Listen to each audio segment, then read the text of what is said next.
My name is Johan Hägglund. I was part co-founding a company called DigiExam, which is an exam platform for schools and universities so that students can do their tests on their own computer and teachers can create exams online and then can grade the exams online.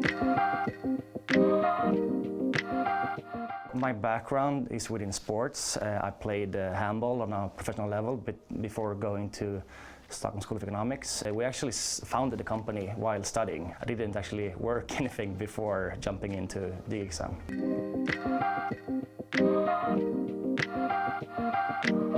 It was a huge frustration for me to write exams with pen and paper. My handwriting skills are terrible, and that was the start of trying to solve that problem, especially since most other things in school were digital, except that kind of last part.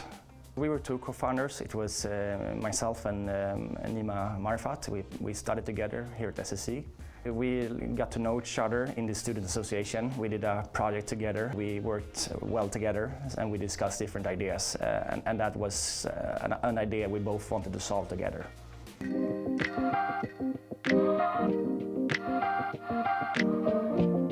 I think the biggest challenge is the mental game, especially when it comes to the fear of failure, which is natural for everyone to have. But I think that sometimes you just need to take the leap and believe in yourself and just focusing on the problem you're trying to solve.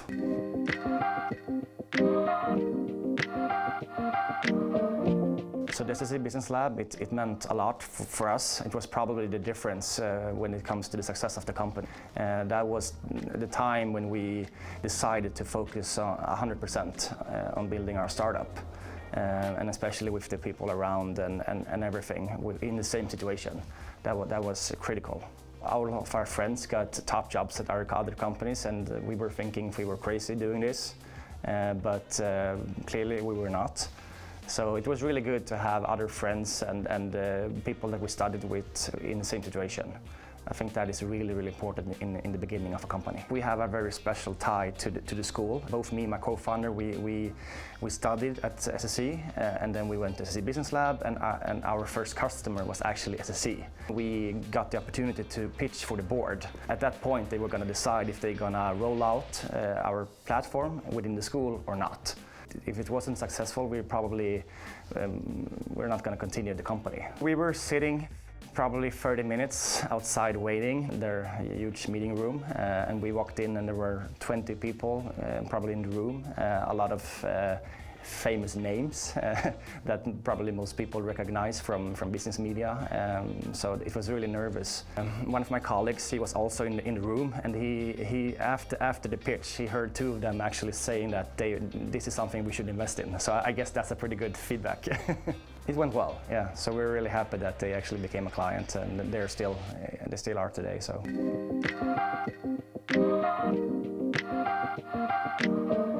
My biggest role model is my grandmother. So she grew up in a different time.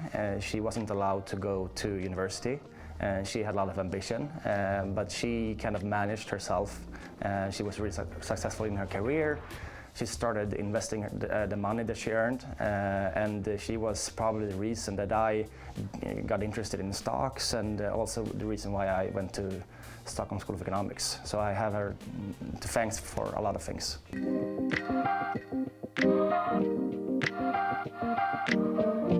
Learn to say no early on. When you start a company, I think in the beginning you're really happy about everyone that actually cares about your problem or about your startup. That could be, for example, a client that maybe is not the best for you, or it could be people that wants to join your startup. I think in the beginning we were just happy about people saying yes to us, and we didn't really evaluate if it was right or not. So that is something I think is really important to learn early on, to understand your own value, I guess.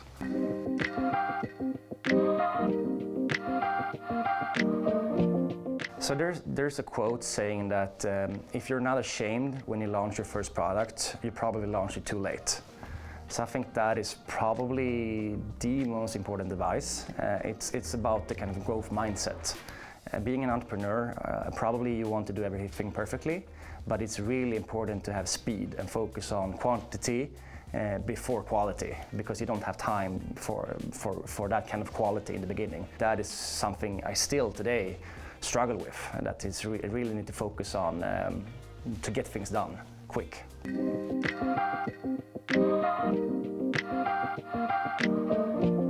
So I'm still part of the board in the company and one of the biggest shareholders, but I'm not working operationally. So I started a company called Tioex, which I am CEO for.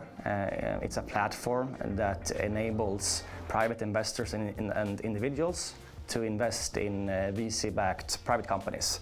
For example, if you want to be part of the journey of Klarna or Voi or Budbee, those kind of old SSE Business Lab alumni companies, you could then use our platform. And we also provide liquidity for those shareholders in those companies. If you're a founder, if you're an early investor or an employee, then you could actually sell some of your shares through our platform.